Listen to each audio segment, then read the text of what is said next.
Ration चोर national conference, बिजली चोर नेशनल कॉन्फ्रेंस, सिलेंडर चोर नेशनल कॉन्फ्रेंस, नौकरियां चोर नेशनल कॉन्फ्रेंस, वादा चोर नेशनल कॉन्फ्रेंस, 87 के इलेक्शन के चोर नेशनल कॉन्फ्रेंस। इनके पास ऐसी क्या नैतिकता है कि ये किसी को चोर बोले? एक बात। दूसरी बात, जो भारतीय जनता पार्टी ने आज आरोप लगाया है, हमने कोई हवा में तीर नहीं मारा।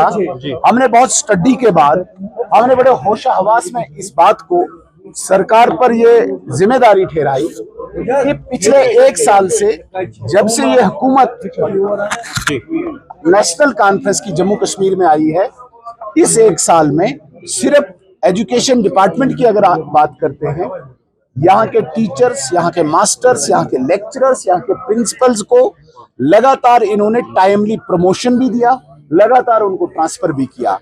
अब मुझे आप बताइए, जो जम्मू में पैदा हुआ है उसका क्या कसूर है? क्योंकि मैं जम्मू में पैदा हुआ हूं, इसलिए मुझे मेरिट के आधार पे यहाँ पे प्रमोशन नहीं मिलेगी, मुझे मेरिट के आधार पे यहाँ पे ट्रांसफर नहीं होगी, क्योंकि मैं जम्मू में पैदा हुआ हूं।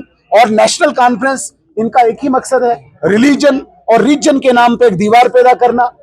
ये कम से कम जिस प्रकार की बातें करते हैं, कहीं न कहीं कॉल और फेल में फर्क है, कसनी और करनी में फर्क है। देखिए, ये पब्लिक इंपॉर्टेंस के मसले हैं। आप जानते हैं कि आप खुद भी ऑपरेशन सिंदूर में वहाँ पे थे, हम भी ग्राउंड जीरो पे थे और आप लोग भी ग्राउंड जीरो पे थे। वहाँ पे इतने लोग जो है मुतासिर हुए। शुक्र है खुदा का कि हमने अर्ली इवैक्यूएशन की वजह से जानी नुकसान नहीं हुआ, लेकिन माली नुकसान बहुत ज़्यादा हुआ है। 500 मकान जो हैं वो तबाह हुए, उसमें जो कुछ कम्प्लीटली डिस्ट्रॉयड हुए और कुछ पार्शली हुए, कुछ सीवियरली हुए। लेकिन अभी तक भी कई लोगों को जो है, अभी तक वो जो है पार्शियल जो डैमेज वाले हैं और सिविल डैमेज वाले हैं, उनके जो है अभी तक जो है गवर्नमेंट की तरफ से पैसा नहीं मिला है। जो गवर्नमेंट ऑफ इंडिया ने अपनी तरफ से 2 लाख रुपए सिविली डैमेज को रखा था और पार्शियली डैमेज को 1 लाख रुपया रखा था, और एसडीआरएफ की तरफ से तो बड़ा मीगर अमाउंट है। मतलब पार्शियल डैमेज वाले को 6,000 रुपये। 6,000 रुपये में क्या होगा? अगर शीशे ही टूटे होंगे वो भी 10,000 रुपये के लगेंगे। तो वो मैंने इशू उठाया कि भाई आगे सर्दियां आ रही हैं, लोगों को अपने घरों में जाना है, घरों में रहना है, उसको फौरी तौर पे वागुजार किया जाए और जिन लोगों को अभी तक नहीं मिला है उनको दिया जाए। दूसरा मसला ये था कि पिछले दिनों हमारे वहाँ पे दारुल उलूम में आग लगी और वहाँ पे पूरा दारुल उलूम खाकस्तर हो गया।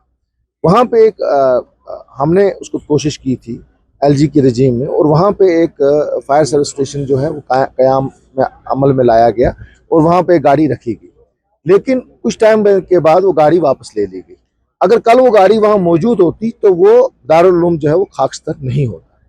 तो मैंने इसीलिए गवर्नमेंट की इंटरवेंशन चाहिए कि इमीडिएटली उसको वापस लाया जाए उस गाड़ी को, ताकि क्योंकि अब सर्दियों का सीज़न है, आग की वारदातें होती हैं, तो उनको जो है वो जो है उनको बचाया जाए, लोगों की जानी और माली नुकसान से बचाया जाए। तो ये इश्यूज़ थे जो हमने उठाए हैं। उसके साथ साथ जो कुछ क्वेश्चंस हमने उठाए थे जो अभी नहीं आए, उनमें हमारा जो है सीआरसीज का, जो एजुकेशन डिपार्टमेंट में सीआरसीज का इश्यूज़ है। सीआरसीज वाले जो हैं वो हमें बच्चे जो पढ़ाते हैं, लेकिन उनको क्या किया जाता है कि नवंबर दिसंबर में उनको विड्रा किया जाता है।